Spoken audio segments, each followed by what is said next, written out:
네, 도널드 트럼프 미국 대통령의 전격 취소 발표로 벼랑 끝에 몰렸던 북미 정상회담이 극적으로 되살아났습니다. 2차 남북 정상회담을 계기로 문재인 대통령이 중재에 나선 것이 큰 역할을 한 것으로 평가되는데요. 관련 내용 이인배 한반도 미래포럼 수석 연구위원 연결해서 이야기 나눠보도록 하겠습니다. 나오셨습니까? 네, 안녕하십니까? 네, 안녕하세요. 지난 토요일에 진행이 됐던 2차 남북 정상회담. 김정은 북한 노동당 위원장의 요청에 의해서 이뤄진 거라고 하는데 이번 회담 전반적으로 어떻게 보셨나요? 네, 특이하게 이번에 대통령께서 이제 발표를 하셨지만 사실 가장 중요한 것은 그 회담 형식 면에 있어서 새로운 모델이 제시되었다 그래 볼 수 있습니다. 금요일 오후에 그 북한 쪽에서 요청이 있었고 그러고 하루 만에 김정은 위원장도 그런 말했지만 하루 만에 토요일 날 회의를 하게 됐죠. 네. 그렇게 함으로 인해가지고 사실 하루 만에 매우 실무적으로 그렇게 진행되어서 남북 정상회담의 새로운 모델이 되었다는 점에서 아마 특별한 의미가 있다고 볼 수 있겠습니다. 예, 지난 5월 16일에 남북 고위급 회담이 당일에 북한의 불만 표명으로 취소가 된 바 있지 않습니까? 이번 2차 정상회담을 통해서 남북 관계가 어느 정도 정상 궤도에 올랐다 이렇게 좀 평가할 수 있을까요? 이번에 사실 가장 그 새로운 내용 중에 하나, 주목되는 것 중에 하나가 바로 그거지요.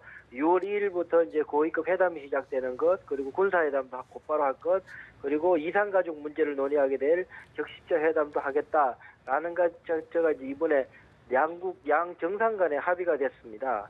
사실은 그걸 보면서 일단은 남북 간의 관계가 다시 물결을 탈 수 있겠다라는 생각이 드는데요. 그것을 보면서 한 가지 더 이렇게 주목되는 것이 하나 있었습니다. 뭐냐면 우리 대통령께서 무슨 말씀을 하시냐면 마무리 발언 때 이런 말씀을 하시게 됩니다. 4.27 판문점 선언 이후에 남북관계가 좀 어렵게가 좀 진행된 적이 있었지만 이라고 이야기를 하게 되셨거든요.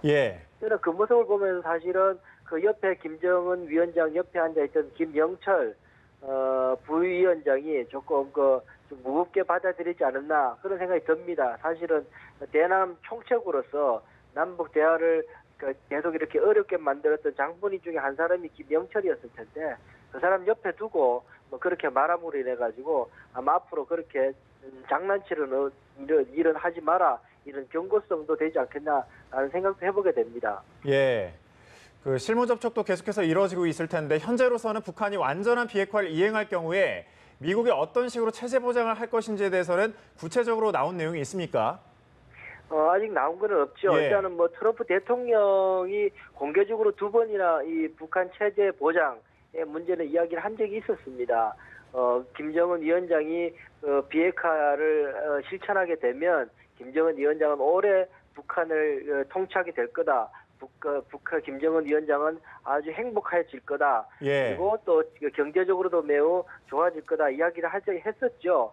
뭐 이제 보다 더 구체적으로는 우리 대통령께서 계속 말씀하시는 그 부분이 핵심이 아니겠냐는 생각이 드는데요. 어제도 말씀하신 것처럼 일단 북한이 비핵화를 하게 되면 그 과정 속에서 남북미가 함께하는 종전 선언을 통해서 일단 그 의지를 확인하자. 사실 이 남북미 종전 선언을 한다는 것은 이 미국과 북한 간의 종전 선언에 있어서 우리 한국 정부가 보증을 서겠다. 서로 간에 전쟁이 일어나지 않게 하는 데 있어서 한국이 보증을 서겠다. 이런 입장이 되겠다라는 생각이 듭니다. 문재인 대통령이 어제 기자회견에서 북한의 비핵화가 그러니까 CVID를 의미하는 것이냐라는 질문에 향후 미국과의 실무 협상 과정에서 협의가 진행될 것이다라고 답을 했는데요. 자, 공이 북미 양측으로 넘어갔습니다. 네, 일단 그 내용들을 보면 일단 그 대통령께서 말씀하신 걸 보면 북한의 김정은 위원장의 한반도 비핵화의 의지는 확실하다. 그렇게 말씀하시면서 지금 김정은 위원장이 불안해하는 것은 미국의 입장이다. 미국이 정말 체제를 보장해 줄 것인가에 대한 입장이다. 이렇게 이야기를 했지 않습니까? 그런 걸 보게 되면 기본적으로 이 공개적으로 보면 우리 대통령께서 북한은 조금 두둔하면서 미국은 압박하는 그런 형세를 보이고 있다고 보여지는데요.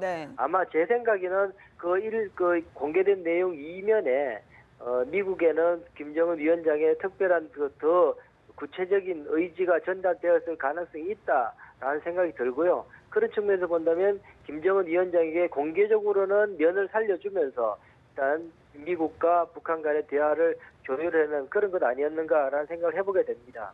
예. 2차 남북 정상회담 그제 있었는데 이 발표는 어제 오전에 이루어졌습니다. 문재인 대통령이 직접 발표를 했는데 이 배경이 그 김정은 위원장이 요청을 했다고 했는데 왜 그랬을까요? 네, 김정은 위원장의 요청에 의해서 하루를 연기했다라고 이제 우리 대통령께서도 기자 질문 끝나고 나서 다 궁금하실 것 같아서 다시 이야기하겠다라고 말씀해서 설명을 해주셨지요. 예. 김정은 위원장의 요청이었다. 그 이유가 뭐냐면은 북한 같은 경우에는 곧바로 보도하기 어려우니 하루 정도 이후에 하는 게 좋겠다. 그렇게 해서 이제 일요일 날 오전에 이야기 공개하는 걸로 했었는데요. 보다도 저는 보면은 그 시간 동안에 미국하고의 조율도 있을 가능성도 있었겠다. 우리 대통령께서 그동안에 북한의 입장, 김정은의 입장을 미국 쪽에 전달을 하고 보다 더 진전된 미국의 입장도 함께 나오는 이렇게 하려고 한 것 아니는가라는 생각을 해보게 됩니다. 어쨌든 그런 우리 한국 정부로서는 북한과의 정상회담을 통해서 미국과의 조율할 수 있는 시간도 확보했다라고 볼 수 있겠습니다. 예, 어제 문재인 대통령이 이제 2차 정상회담 결과 발표와 거의 동시였습니다. 도널드 트럼프 대통령도 북미 정상회담 재추진 방침을 시사를 했는데요. 자, 6월 12일에 예정대로 진행될 가능성이 높아졌겠죠.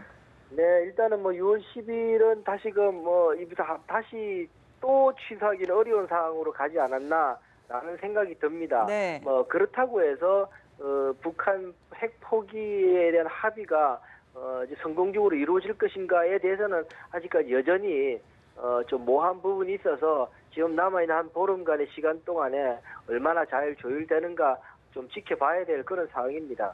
예, 알겠습니다. 앞으로도 좀 지켜봐야 되겠군요. 이인배 한반도 미래포럼 수석 연구위원과 전화 연결해 들어봤습니다. 고맙습니다.